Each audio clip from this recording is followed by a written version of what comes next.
Hello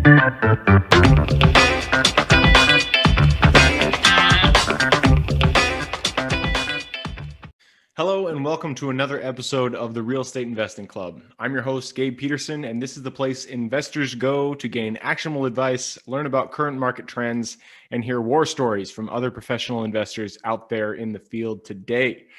Before we get started, I have two quick housekeeping items for you. First, if you like this episode, we would very much appreciate a like, subscribe, and share. It is the best way to support the show and keep it running far into the future. Second, if you're a new investor looking to get started in real estate or an experienced investor looking to take your investing to the next level, I've created an ebook just for you that will cover how to find deals that are actually deals, how to finance those deals with little to no money down, and how to exit those deals for maximum value. On top of that, I throw in an insane amount of free bonuses that you'll have access to once you buy the ebook. All I charge is our admin costs to keep this show running. So if you're serious about real estate investing and want to create both active and passive income as an investor, head on over to the website at therealestateinvestingclub.com and click on the button that says get the ebook in the upper right-hand corner to grab yourself a copy. With that said, let's dive right in. Today we have a very special guest with us, ready to drop some investor knowledge on you. So buckle up, grab your pen and paper, and enjoy the ride. All right, and we are live. Today we have with us Brad Shepard. Brad is the managing partner of Sugar House Investments and a co-syndicator of commercial multifamily. Brad, thank you very much for hopping on the show today. How are you doing? Doing fantastic, Gabe. Thank you very much for having me on. Absolutely. To get everybody started, why don't you tell everybody who you are, what you do, and how you got started in real estate in the first place? All right. It's a little bit of a long story, so I'll give you the short version. But yeah, I think I could attribute the deal's initial interest in it, like many people, back to that Rich Dad Poor Dad first reading of that back in college. I love it. Everybody says that. It's like the right? real estate Bible. It's an eye opener. If for nothing else, this is just an eye opener. Yep. But I was actually doing a finance degree in college, and I already had an eye to go towards commercial real estate. That was my plan. I wanted to get an MBA, go down that path. So I actually interned with a commercial property operator right up there in your neck of the woods, up in Seattle. Nice. So I spent a summer up there. They were developing. They owned a couple of the malls downtown. I loved it.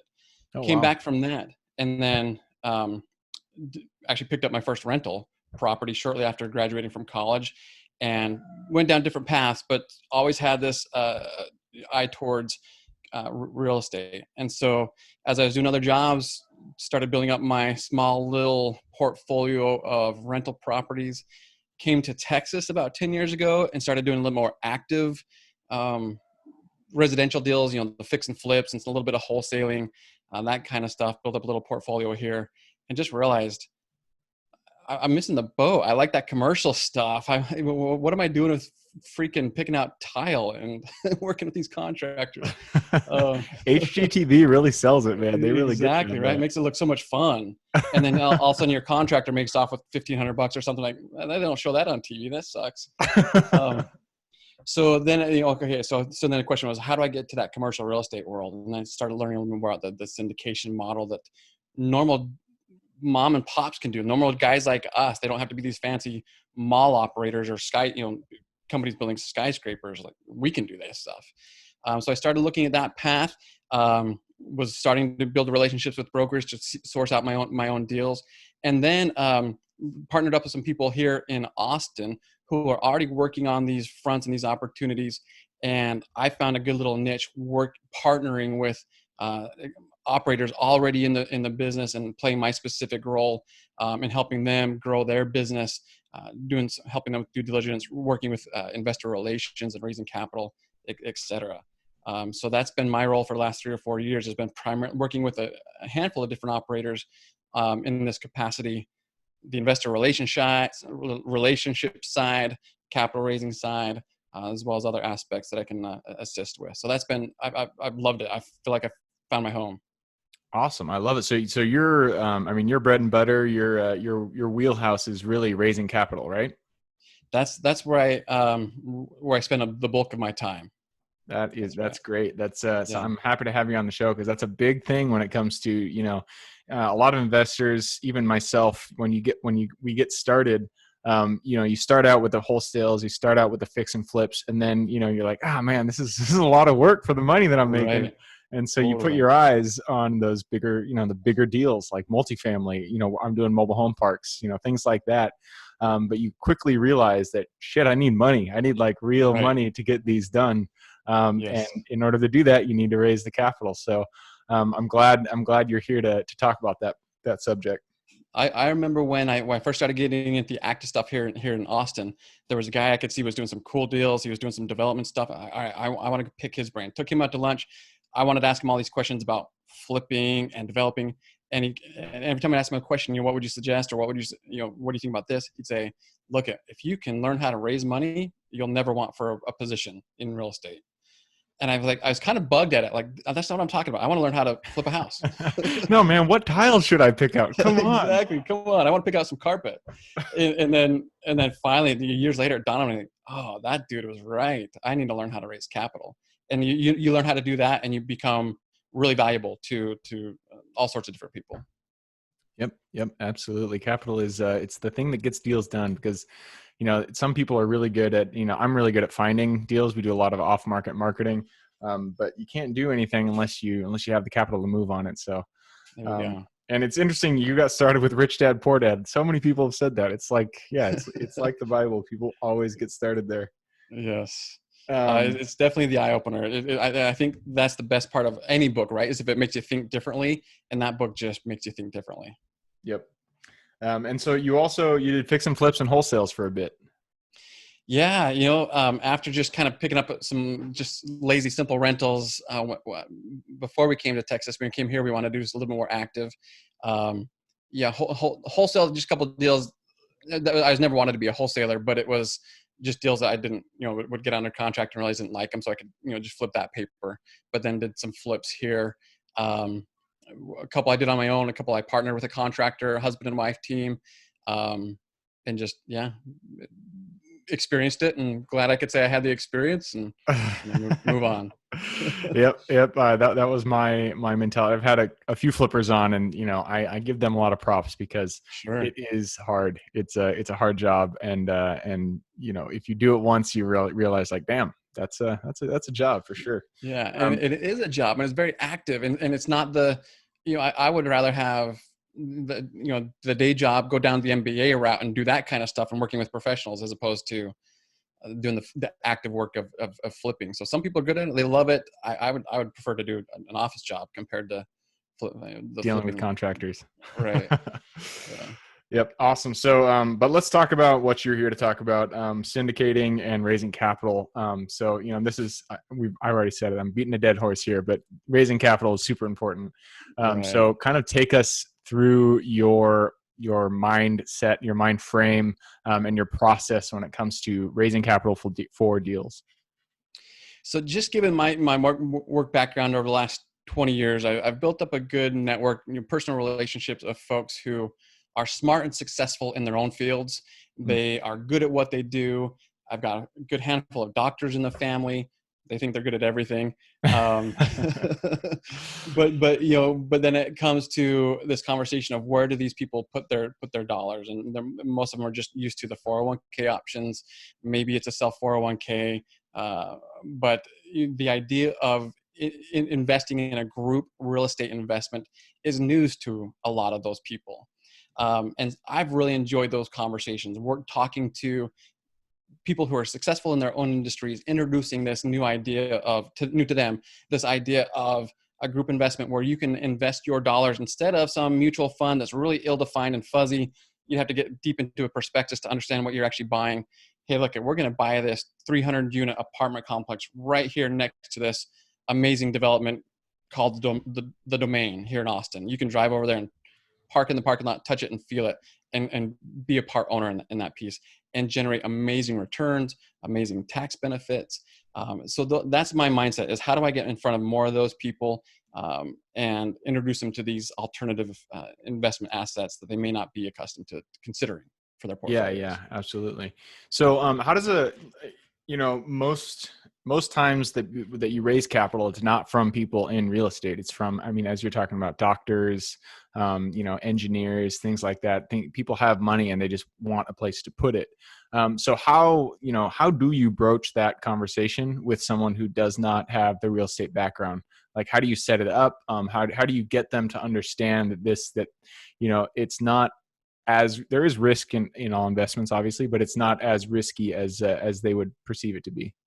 Yeah, that's a great question. So for me, kind of, with a little tangent here, I find value. I have found value in going to real estate meetups, but not for raising capital. Yeah. I like going to places where I'd generally be the smartest person in the room in regards to real estate investments. I go to a real estate meetup, I'm definitely not the smartest guy in the room in terms of real estate. And there's plenty of opportunities. And those people, you get a lot of people who are just kind of starting off. But you go to a different room where different networking groups, different whatever forums where their specialty is not real estate, and it's building personal relationships. First of all, right? That's always got to be the first step. Is I get to know you. What do we have in common? Do we have? Hey, I know so and so. You know so and so. Wow, that's interesting. What do you do? What do I do? And then it's some kind of soft question about where they like to, how if I feel comfortable enough, I'll even ask them about their current investment strategies, and how those are working out for them. That's something that most of those people frequently like to talk about. Others, like I think of a good friend we have here in Austin. She actually just moved to Houston. She's an ER doctor. Oh, wow. Does well, makes a lot of makes plenty of cash. I ask her about her investment strategy, and there's really not any strategy to it. I got a bunker in my backyard. I just shove the cash out there. There you go. And so she's smart, obviously incredibly smart, but the financial piece is maybe a weak spot. And so there, rather than I'm asking a question about investment strategy, I just say, hey, you actually are pretty handy. I know you like to do some home projects. I know you own a rental property or two. Have you ever considered larger commercial deals like apartment complexes? And then it's, oh, what do you mean by that? Perfect. Now I can explain group investments that really appeal to an individual like that who, she understands if a tenant moves out, she doesn't have any capital. But where I introduce her to an opportunity where, hey, there's 400 units here. If a tenant moves out, that we still have 399 that are still actively paying, and we'll get that other unit empty unit filled next week. And because you're coming in with a group and professional management, you lower all this risk. You're not going to get a phone call about the toilet, and it really speaks to that kind of individual. Gotcha. So it sounds like you really do start it with, relationship building, which is great. It's not a hard sell. You don't go in there and be like, hey man, you need more money. I've got a deal. Let's do this. You start to ask them about, talk to them about maybe what their situation is currently in their finances. And then slowly start to broach the subject of, we have this opportunity, et cetera, et cetera. Yeah. And, and as I work with, I'm looking for a accredited investor. So they're clearly, they're smart, they're successful in their field. And so it can be a simple question. Hey, obviously you're doing well. What do you like to do with those extra dollars? Mm-hmm. Where do you put those? What do you enjoy investing in? And with those, discretionary funds. And then it's just ride the wave from there, wherever they take it. And of course, introduce them to these kinds of opportunities in the commercial space.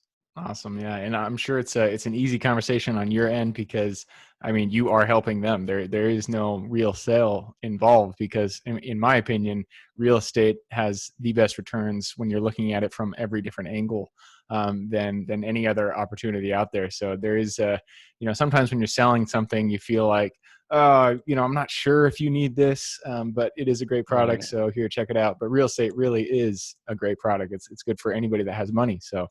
You're right. And so, it's kind of funny to think about it as sales. I guess it kind of is, but I've never really thought about that because you come across it more educational. Yeah.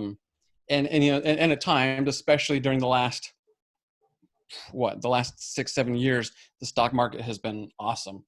And so, coming in and saying, hey, I've got a better return or something that's competitive could be a little bit, not adversarial, but they're doing great where they're at. So why should I consider something else? But now the last 5 months, right? You're seeing that volatility all over the board.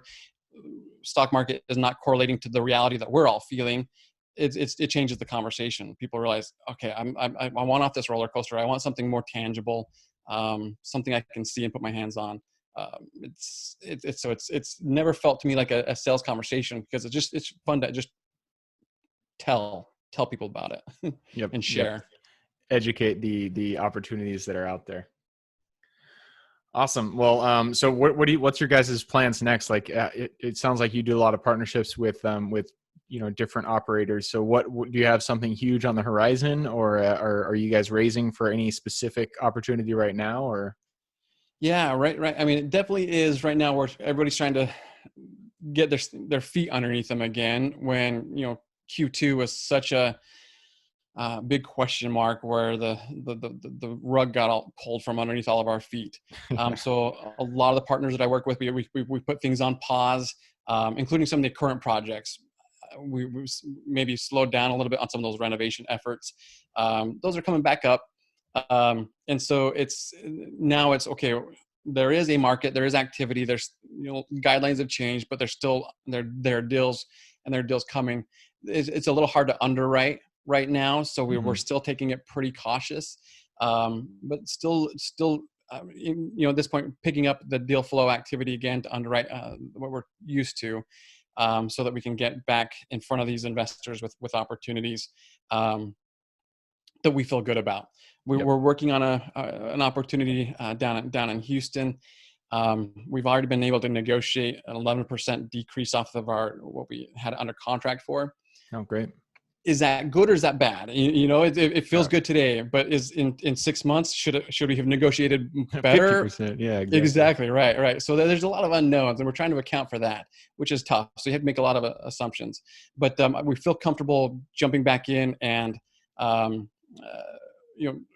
we'll miss our targets as far as the number of deals for 2020, but we feel like we're okay now to kind of start turning the faucet back on and getting back in action. Great. Yeah. I love to hear that. There's even a lot of people on the show, we're all kind of unsure about what's happening, what's going to be happening over the next year.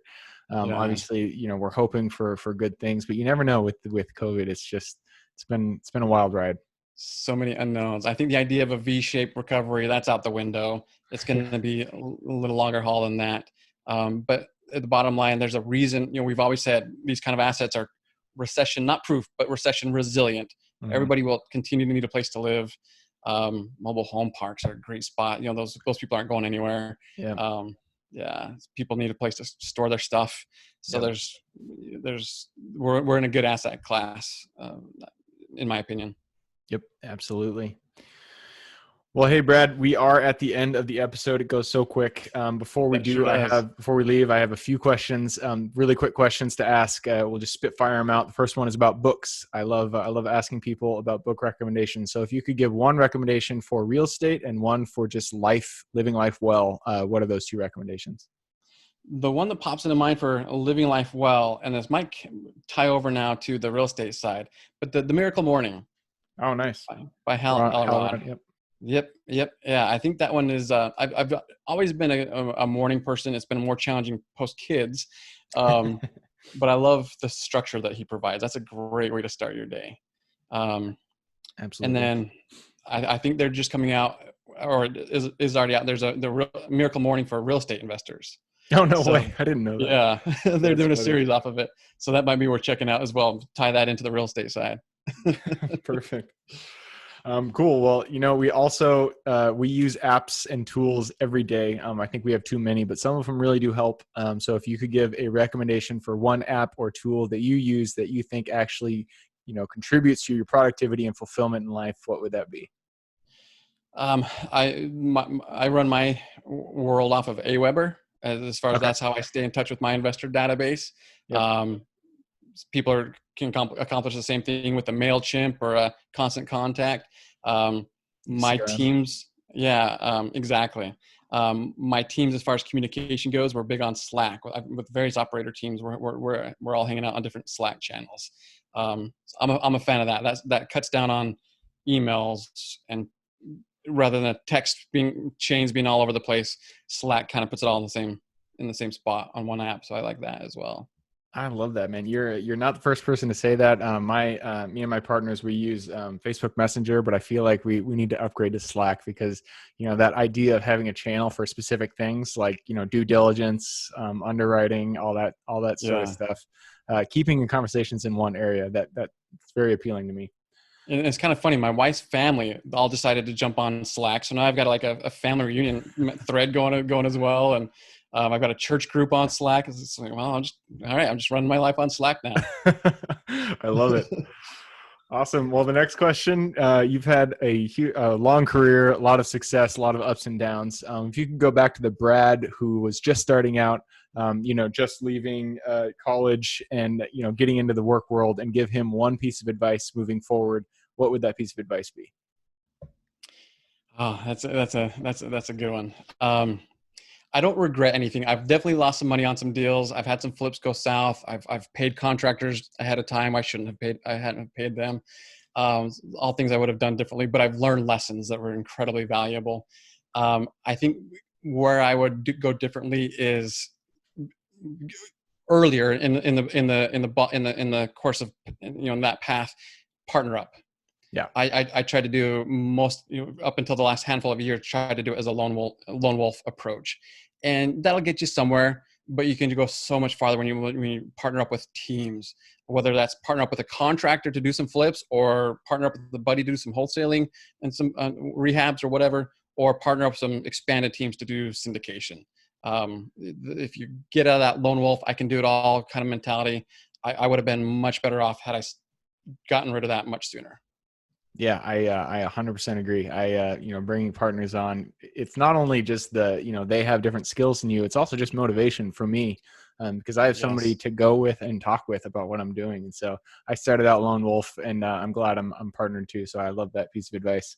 Yeah. And it's good to get to know, partner up with people and like, so spend some time, don't jump into it too quickly, but it does definitely go a lot further when you find some folks that you work well with together. Yep, for sure. Last question. You've given us a lot of advice, a lot of good thoughts to think about. I'm sure there are people listening and watching who would like to reach out and get in contact with you. What is the best way for them to do that? Best way for sure. My website, sugarhouseinvestments.com. Sugarhouseinvestments.com. There you go. Just like it sounds. And Sugar House, I mentioned, I might've dropped it in there that I'm originally from Utah. My favorite neighborhood in Utah is a little area called Sugar House. Oh, so that's nice. Where that name comes from. Yep. So Sugar House Investments. It's a little nod to my Salt Lake roots. Perfect. So if you want to get in contact with Brad, reach out, Sugar House Investments. That's investments plural, .com. I will also put his LinkedIn URL in the show notes. So if you want to reach out there, you can as well. Again, perfect. Brad, thank you for hopping on. I enjoyed our conversation. I'm sure everybody else did too. For everybody else who is here on this journey with us today, thank you guys for showing up. We couldn't do it without you. Again, the best way to support the show is just to subscribe, like, and share with your friends and family. And I hope you guys have a good week, and we look forward to seeing you on the next episode. Thank you for joining us for another episode of the Real Estate Investing Club. I hope you guys enjoyed the episode as much as I enjoyed putting it on, and we're able to pull some actionable advice that you can apply in your own investing today in the field. Before you go, we have a gift for you. If you're a new investor looking to get started, or an established investor looking to take your investing to the next level, I've created an ebook just for you, available on our website. This ebook will cover how I was able to create both active and passive income in real estate with very little money to start with. In it, I will address the 3 most often cited obstacles new and veteran investors run into by showing you how to find deals that are actually deals, how to finance a deal with little to no money down, and how to exit those deals for maximum value. And if you get the ebook today, I am throwing in a bundle of bonuses, 7 of them to be exact. The first one will be the off-market lead generation blueprint, which will take you through the exact systems and processes we use to generate off-market leads like clockwork, which is the most important skill when it comes to creating wealth in real estate. The second bonus is the A to Z REI Systems and Vendors Guide, which will allow you to peek under the hood of our business and see the exact tools, systems, and even the vendors we use to see the success that we do. And the third bonus is the top 100 best performing keywords pack, which will give you the exact keywords we use to target motivated sellers online using PPC ads. The fourth bonus is our contracts bundle for wholesaling and renting real estate, which will give you access to all the contracts we use in the field to execute all different types of transactions. After that is the Investors Quick Analysis Calculator and Offer Tool, which will allow you to quickly calculate whether a deal is an actual deal and will allow you to create an offer automagically from those calculations. This is a lot of bonuses that I said. I'm just going to keep going down the list. Number 6 is the Investors Daily Success Tracker, which is a tracker you can use to ensure you are taking the right actions day in and day out to reach your financial goals in real estate. And the last bonus is the Wholesalers Template for Quick Assignment Cash, which will give you the templates we use to present our wholesale deals professionally and efficiently to our buyers. Whew, that is a bundle. So it's a mouthful. You get all of those bonuses for free when you download the ebook. All we charge is the admin cost to run the show. So if you're interested in the ebook and the bonus bundle, head on over to the website at therealestateinvestingclub.com. Click on Get the Ebook Bundle at the top of the page to take advantage of that deal. And with that said, I hope you have a fantastic day and even better week. Keep rocking real estate, and I look forward to seeing you on the next episode.